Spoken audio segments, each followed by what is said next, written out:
جب بندہ ایک گناہ کرتا ہے اس کے دل پر ایک داغ لگ جاتا ہے، توبہ کر لے تو داغ مٹ جاتا ہے، نہیں کرے گا تو داغ بڑھتے بڑھتے دل سیاہ ہو جائے گا، اور جب دل سیاہ ہو جائے پھر نیکی بدی کی تمیز ختم ہو جاتی ہے۔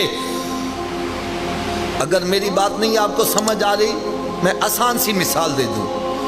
ہمارے محلے میں، ہمارے رشتہ داروں میں ایسے بندے بھی ہیں 5 وقت کے نمازی، ان کی ایک نماز چھوٹ جائے پریشان ہو جاتے ہیں، اور وہ بھی بندے ہیں جن کی 5 چھوٹ جائیں پتہ ہی نہیں ہے، پرواہ ہی نہیں ہے۔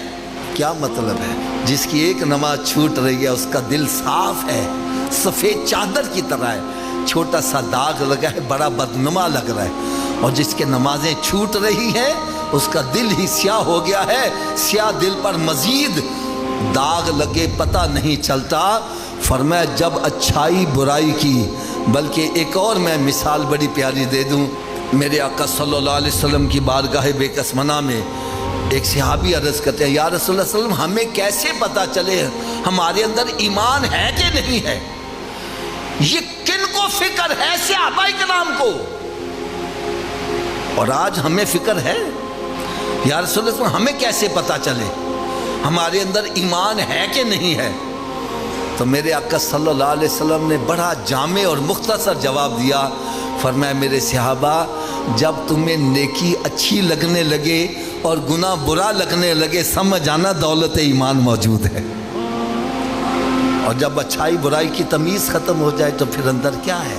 تو میرے آقا صلی اللہ علیہ وسلم نے ارشاد فرمایا قبر یا تو جنت کے باغوں میں ایک باغ بن جائے گی یا پھر دوزخ کے گڑھوں میں گڑھا بنے گی۔ اس کا مقصد کیا ہے؟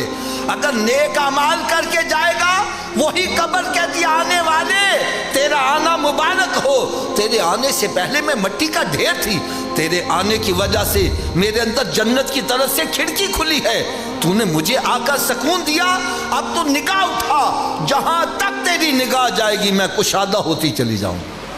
اور اللہ نہ کرے اگر معاملہ اس کے برعکس ہوا، نہ نماز پڑھ رہا ہے، نہ روزے رکھ رہا ہے، نہ حلال حرام کی تمیز ہے، ایسا بندہ جب قبر میں جاتا ہے تو قبر کہتی آنے والے تیرا آنا مبارک نہ ہو، تیرے آنے سے پہلے میں مٹی کا ڈھیر تھی، تیرے آنے کی وجہ سے میرے اندر جہنم کی طرف سے کھڑکی کھلی ہے، تو نے مجھے آ کے ستایا، اب میں تجھے چین سے نہیں رہنے دوں گی۔ فرماتے قبر ایسے کھلتی ہے اور پھر جب آپس میں آ کے ملتی ہے بندے کی پسلیاں ٹوٹ پھوٹ کے ایک دوسرے میں پیوست ہو جاتی ہیں۔